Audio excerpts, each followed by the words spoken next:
हमारी पार्टी, हमारे नेता सर्वधर्म समभाव की वकालत करने वाले लोग हैं। ये सर्वधर्म संभाव है।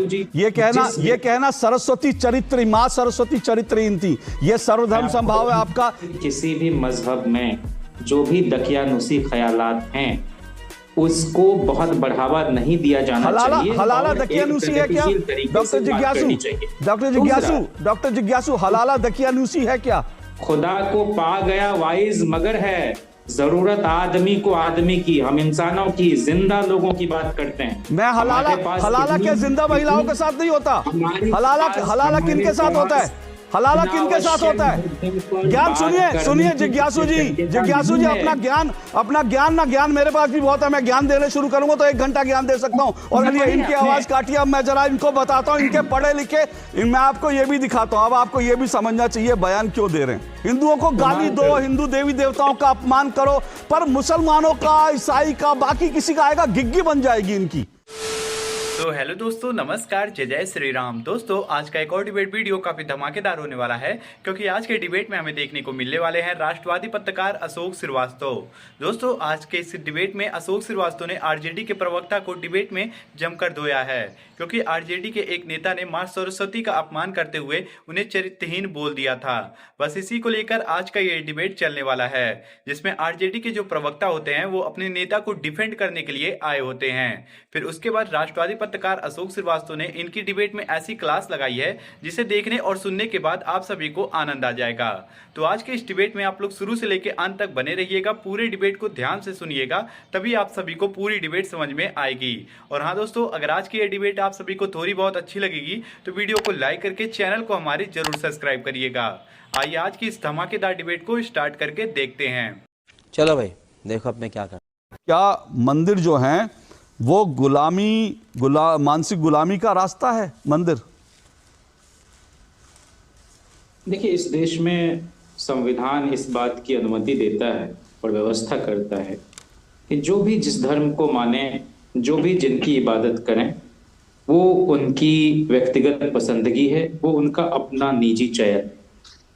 और सार्वजनिक जीवन में हर किसी को इस बात का ख्याल रखना चाहिए कि कोई भी किसी की भावना को आहत न करे। लेकिन हमारे देश में एक स्वतंत्र ज्ञान परंपरा है, एक बौद्धिक विमर्श का वातावरण रहा है और स्वस्थ बहस और आलोचना के लिए हमेशा गुंजाइश यहाँ रही।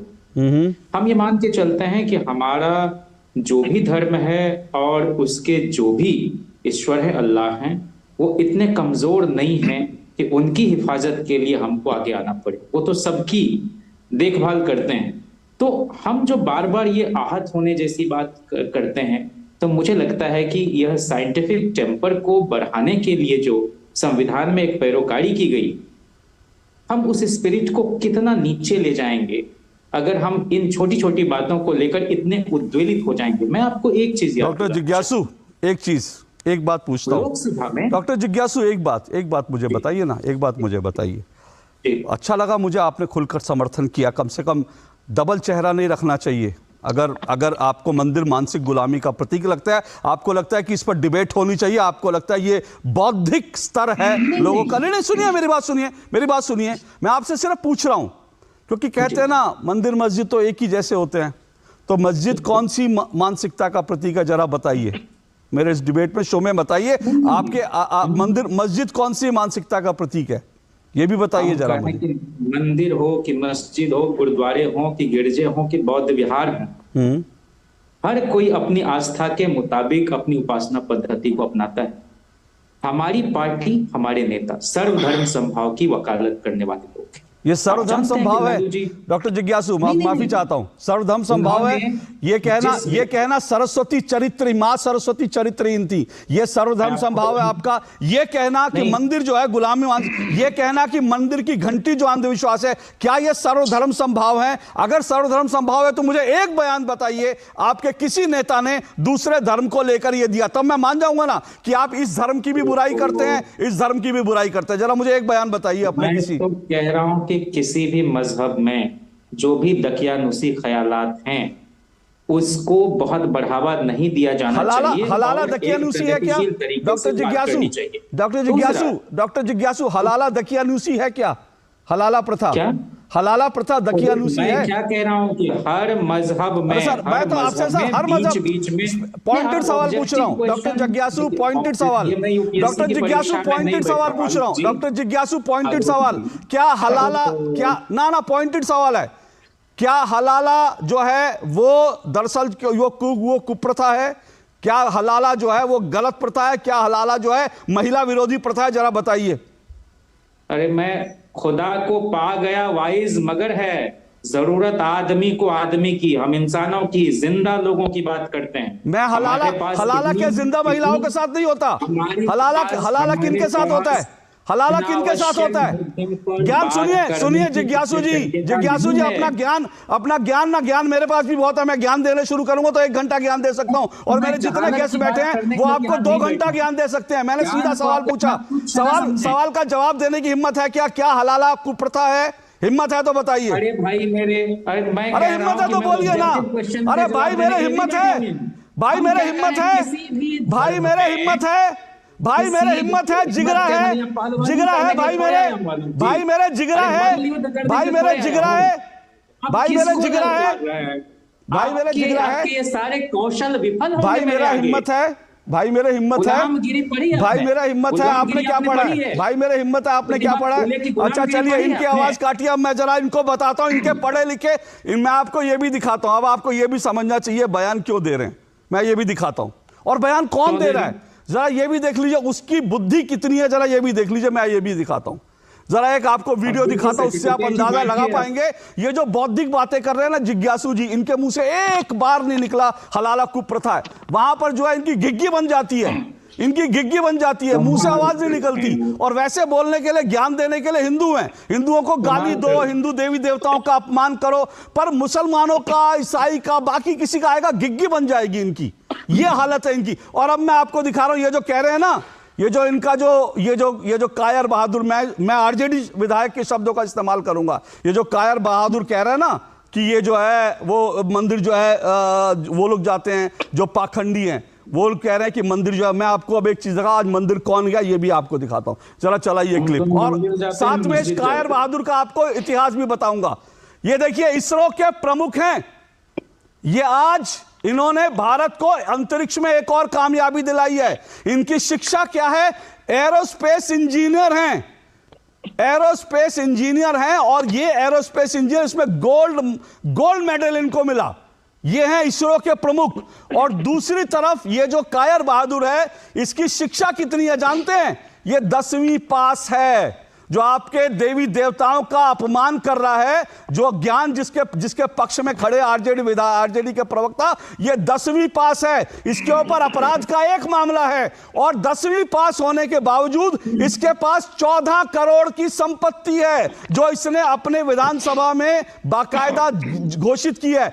14 करोड़ की संपत्ति, 10वीं पास, अपराध का एक मामला दर्ज, और हिंदुओं को गाली। ये है इनकी शिक्षा, ये है इनका ज्ञान। और ये आदमी बता रहा है कि मंदिर नहीं बनवाओ, ये बता रहा है स्कूल पर बताओ। अरे भाई, स्कूल तो पहले भी थे, 10वीं क्यों पढ़ लेते ना जाकर। और अगर ज्ञान हो गया होता और अगर पढ़ा लिखा होता ये आदमी, तो फिर ये जो है इसरो के वैज्ञानिक की तरह आज ये किसी मंदिर में जाकर माथा टेक रहा होता। ये फर्क है इस देश में। जो लोग अपराधी मानसिकता के हैं, जो लोग जिनकी शिक्षा नहीं हुई, जिनको ज्ञान नहीं मिला, जो अपराधी मानसिकता वाली पार्टियों में पलते हैं, यह उनकी मानसिकता हिंदुओं को गाली देना। और दूसरी तरफ मैं आपको दिखा रहा हूं, इसरो प्रमुख हैं जिन्होंने भारत को आज एक और अंतरिक्ष में बहुत बड़ी कामयाबी, जो अमेरिका के बाद पहला देश है जिस कामयाबी को हासिल किया, वो इसरो प्रमुख मंदिर जाते हैं और यह मंदिर को गाली देता है, यह हिंदुओं को गाली देता है। 10वीं पास और 14 करोड़ की संपत्ति कमाने वाला, कैसे कमाएगा वो भी आप समझ सकते हैं। और कितना पास है, अपराध का एक मामला इस पर है। सबके सब चोर हैं साले।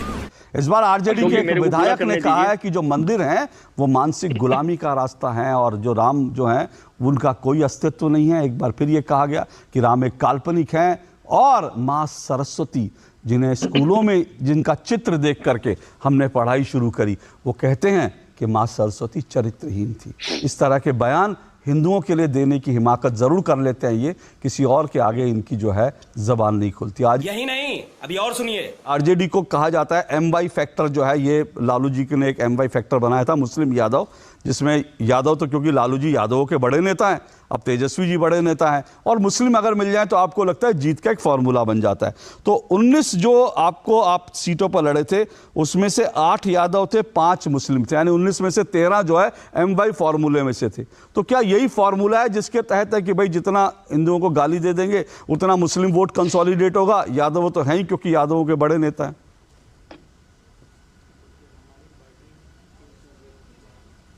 और वो आंकड़े इस बात की गवाही आपको देंगे कि जब लालू जी पहली बार मुख्यमंत्री बने तो 28 अगड़ी जाति के विधायक थे, उनमें 18 को मंत्री बनाया, 2 दलित को मंत्री बनाया, 2 आदिवासी जी थे दोनों को बनाया, 22 दलित में 11 को बनाया, 31 पिछड़े अति पिछड़े में 62 अति पिछड़े में 31 को मंत्री बनाया, 12 मुसलमान में 8 को बनाया। तो ये तो सर्वसमावेशी एक स्ट्रक्चर आपको के पूरे रिप्रेजेंटेशन में दिखाई पड़ता। हम ये कह रहे हैं कि इस देश में आपने देखा है लोकसभा के सदस्यों को भी, राज्यसभा के सदस्यों को भी, मंत्रियों को भी शपथ लेते, कोई ईश्वर के नाम पर शपथ लेता, कोई अल्लाह के नाम पर लेता, लेकिन कोई सत्य निष्ठा से भी प्रतिज्ञान करता है। सबकी अपनी अपनी मान्यता है और सबके प्रति सहिष्णुता है। आज हमारे एक विधायक ने अपनी भावना का इजहार किया, जिस तरह से वो रिसीव करते हैं किसी लिटरेरी टेक्स्ट को या रिलीजियस टेक्स्ट को। हमारी पार्टी में हर तरह के मत का सम्मान है, लेकिन हमारे नेता, हमारी पार्टी के अधिकांश लोग जो भी मंदिर जाते हैं उनका भी सम्मान, मस्जिद जाते हैं उनका भी सम्मान, जो प्रकृति को मानते हैं, पैगनिज्म को, उनका भी सम्मान। लेकिन मैं एक बात दोहराना चाहता हूं, आपने इसरो के वैज्ञानिक का बार बार जिक्र किया, ये उनकी अपनी आस्था है। अगर कोई सिर्फ और सिर्फ रैशनल होकर जीना चाहता है, क्या उसको इस देश में जीने का हक नहीं है? जो बिल्कुल एथेइस्ट है उसको इस देश में जीने का हक नहीं है? सर एक मिनट, जिज्ञासु जी एक बात, जिज्ञासु जी सुनिए। अच्छा जिज्ञासु जी मुझे बताइए ये किस धर्म को मानने वाले हैं आपके विधायक जी, जो कायर बहादुर जो या जो भी फतेह बहादुर जो भी है, ये किस धर्म को मानने वाले हैं? फतेह बहादुर है और आप बार-बार आप अगर इसका इस्तेमाल सर मैं तो जेडीयू सांसद की, मैं जेडीयू भाषा की बात कर रहा था। चलिए आप बताइए ना कितने ये कौन से धर्म को मानने वाले हैं? देखिए हम लोगों की विशेषज्ञता नफरत, हिकारत, घृणा, सर अरे सर मैं सीधा बनकर मानते ना किसी को। डॉक्टर जयंत जिज्ञासु मैं आपसे, आप क्योंकि बार-बार संविधान, डॉक्टर जयंत जिज्ञासु आप बार-बार क्योंकि संविधान की बात कर रहे हैं, आप बाकी बात आप सुनिए ना सर, मेरी सुनिए ना सर, आप कह रहे हैं सर्वधर्म समभाव की बात कर रहे हैं। मैं आपसे सीधा पूछ रहा हूं, ये मैं आपसे सर सीधा पूछ रहा हूं, ये फतेह बहादुर कौन से धर्म को मानने वाले हैं? मैं आपसे पूछ रहा हूं कौन से धर्म को मानते हैं? कौन? फतेह बहादुर। अरे भाई वो हिंदू होने का मतलब ये थोड़ा है कि दकियानुसी ख्याल। मैं पूछ रहा हूं सर वो कौन से धर्म को मानते हैं?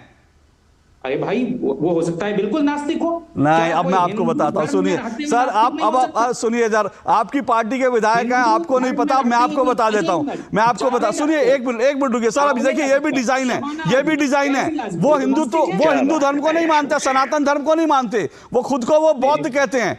तो बौद्ध होकर हिंदुओं को गाली देना ये संविधान सिखाता है, मुझे नहीं मालूम। इसी तरह से स्वामी प्रसाद मौर्य खुद को बौद्ध कहते हैं, हिंदुओं को गाली देते हैं। स्टालिन जो है खुद को जो है ईसाई मानते हैं, हिंदुओं को गाली देते हैं। तो इसका मतलब बाकी जो धर्म के लोग हैं वो हिंदुओं को गाली दें, वो संविधान हमें बताता है। लेकिन हिंदू जो है वो ये कहे कि भाई सब लोग बराबर हैं, हम किसी को गाली नहीं देंगे। हिंदुओं के लिए सेकुलरवाद है, लेकिन कोई बौद्ध है, कोई मुस्लिम है, कोई क्रिश्चियन है, वो हिंदुओं को गाली दे, ये जो है आप लोगों की अजीब तरह की ज्ञान है, ये मुझे समझ में नहीं आता। बेशर्मो शर्म करो शर्म। दोस्तों आज का ये डिबेट यहीं पे खत्म हो चुका है। उम्मीद करता हूँ आप सभी को ये डिबेट पसंद आया होगा। तो आज के इस डिबेट के बारे में और अशोक श्रीवास्तव के बारे में आप सभी का क्या राय है, आप लोग अपनी राय वीडियो के कमेंट बॉक्स में हमें जरूर बताइएगा। और हाँ दोस्तों, अगर ऐसी डिबेट वीडियो आप लोगों को देखना पसंद है तो आप लोग वीडियो को लाइक कर दीजिए और चैनल को हमारे सब्सक्राइब कर लीजिए, क्योंकि हमारे चैनल पे आप सभी लोगों को ऐसी धमाकेदार डिबेट देखने को मिलती रहेगी। और इस वीडियो को आप लोग अपने दोस्तों और अपने घर वालों के पास शेयर करिए, ताकि उन तक ये वीडियो जाए और वो लोग भी इस वीडियो को देख सकें। आपसे हम जल्दी मुलाकात करेंगे एक और धमाकेदार डिबेट के साथ। तब तक के लिए आप लोग अपना और अपने प्यारे परिवार का ध्यान रखिए। जय हिंद, जय भारत, वंदे मातरम, जय जय सीताराम।